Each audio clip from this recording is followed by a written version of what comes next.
persécution, voilà, les débuts du ministère, mais bon, avec tout de même cet élan qu'ils ont acquis, je crois en tout cas pour Pierre, puisqu'il va répondre à ceux qui l'accusent, aux pharisiens, il va leur dire, mais vaut mieux obéir à Dieu plutôt qu'aux hommes. Bon, voilà, certainement. Et puis la Pierre dans l'Évangile qui est encore sûrement en mode balbutiant, voilà, puisque Jésus insiste à 3 reprises, et je l'ai dit en introduction, 3 reniements au moment de la Passion, 3 questions essentielles, m'aimes-tu? Plus que ceci. Parce que si je vous disais, est-ce que je préfère Dieu à vous autres qui êtes dans cette assemblée, puis on pourrait se renvoyer la même réflexion. Alors bien sûr, il ne s'agit pas de cela. Hier pour le baptême, donc il y avait 2 textes, puisqu'il y avait 2 enfants qui étaient baptisés à Vars. Et donc l'un des 2 était celui que nous connaissons bien, à savoir toujours un pharisien qui interroge Jésus pour un peu le piéger, quel est le plus grand commandement? Et Jésus répond, d'ailleurs en disant que ça résume toute la Bible, tu aimeras Dieu, ton prochain comme toi-même. Donc, les 3 sont inséparables, aimer Dieu, son prochain et soi-même.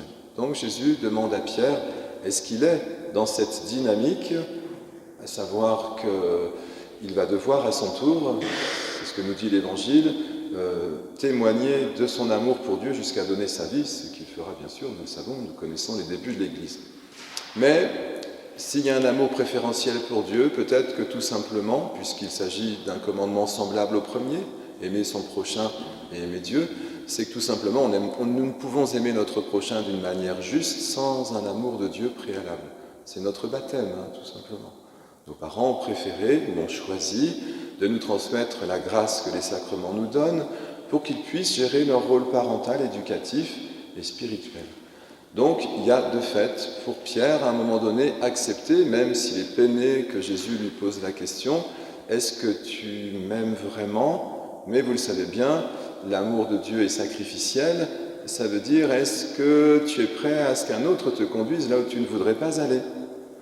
C'est une question pour nous tous, puisque Jésus s'est accordé à la volonté du Père, qu'il semble être dans l'Apocalypse l'agneau immolé, vous savez, qui est debout, égorgé. Il est celui qui a conduit cet amour préférentiel du Père pour aimer en vérité ses frères. Donc nous sommes toujours invités à cette conversion. Dieu nous appelle à une pêche miraculeuse. On va revenir sur les débuts du ministère. Pas le mien, même s'il s'agit d'être pasteur, mais enfin on l'est tous un peu normalement. Celui qui est appelé est appelant. Celui qui est aimé est aimant. Le disciple bien-aimé, qui était dans l'Évangile, que Jean présente très souvent, c'est l'un d'entre nous, ou c'est chacun d'entre nous. Nous sommes les bien-aimés du Père pour devenir les bien-aimants de nos frères. C'est le lavement des pieds, c'est le corps livré, c'est bref. C'est Pâques. Enfin, c'est la passion qui nous conduit au chemin de Pâques, de résurrection.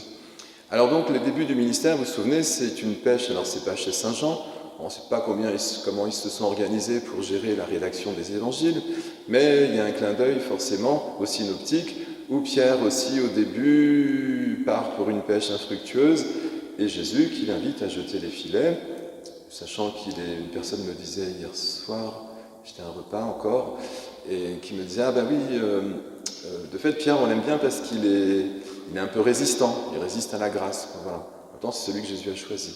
Mais il est celui qui, de fait, va accepter de faire confiance au Maître, et cette confiance est toujours fructueuse. Hier, je baptisais. Alors, il y avait un enfant de 3 ans, et puis donc la grande sœur, et puis un petit frère de 6 mois, 3 mois, je ne sais plus, en tout cas moins de 6 mois. C'est plus facile, moins de 6 mois, 3 ans, l'enfant commençait à capter ce qui allait se passer. Même si les parents avaient un peu expliqué, puis j'avais rencontré quand même l'enfant, parce là on est limite âge scolaire, et alors j'entendais dans mon oreille gauche qu'il disait pendant toute la célébration, ou une grande partie du rituel, « Je ne veux pas être baptisé, je ne veux pas être baptisé. » C'est normal, c'est normal dans le sens où c'est quand même un passage étroit, où transformation se fait. Alors on a le droit de trembler un peu, c'est ce que Pierre fait d'ailleurs.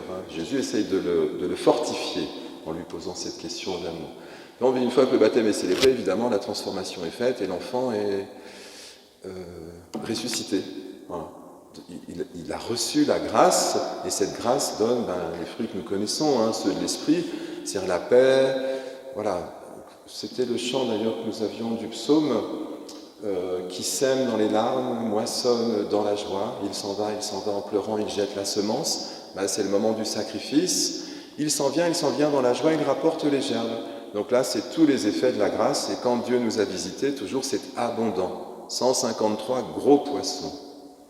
Ben, ils sont plus gros que ceux de la pêche première. Pourquoi? Mais parce que Jésus a tout accompli. Il est dans son corps de résurrection.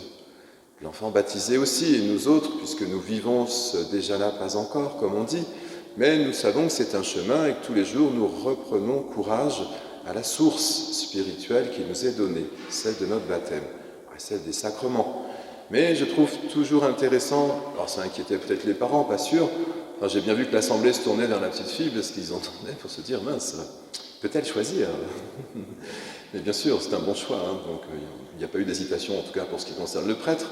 Et puis vraiment, je crois qu'on peut se réjouir après qu'un enfant... Vous savez, vous aviez tout à l'heure dans le récit de l'Apocalypse que toutes les créatures sous la terre, sur la terre, dans le ciel, enfin, bref, la création, quoi, qui exultent devant l'agneau immolé, celui qui siège sur le trône, Dieu. Et oui, parce que la création attend la naissance des enfants de Dieu. Mais si nous ne faisons pas le sacrifice, qui transfigure la création? Voilà. Donc, passage étroit, pour lequel Jésus va encore une fois demander à Pierre de s'affermir pour être le berger de ses frères. Et après, nous savons l'élan qu'il aura. Donc, peut-être j'ai terminé mon homélie. Voilà.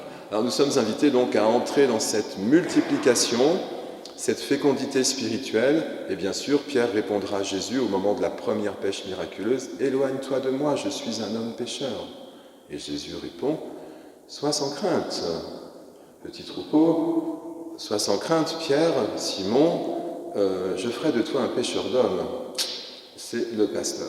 Voilà. Que nous sommes, hein, ne me regardez pas uniquement. Hein, voilà. Tout baptisé est témoin, donc il est prêtre, prophète et roi. Donc nous devons régner. C'est un royaume d'humilité. Hein. Nous devons régner, ça veut dire prendre soin des autres, hein, comme la royauté devait le faire autrefois, je suppose, et proposer donc cette grâce que Dieu m'a conférée personnellement. Donc nous en devenons témoins et nous en devenons prophètes.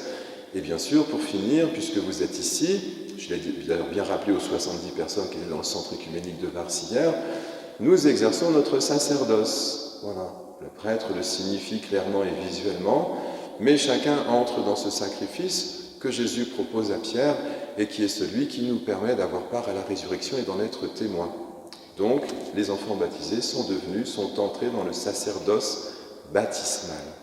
Parce qu'ils ont vécu le sacrifice, ils regardent l'agneau immolé, ils le sont eux-mêmes.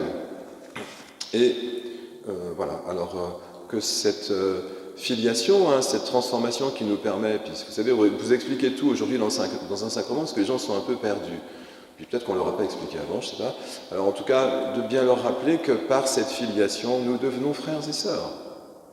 Et c'est le Christ et toute la gloire des cieux qui est ébranlée et qui entre dans une exultation qui est la joie de Pâques pour chacun d'entre nous. Donc réjouissons-nous, Dieu marche à nos côtés. Amen.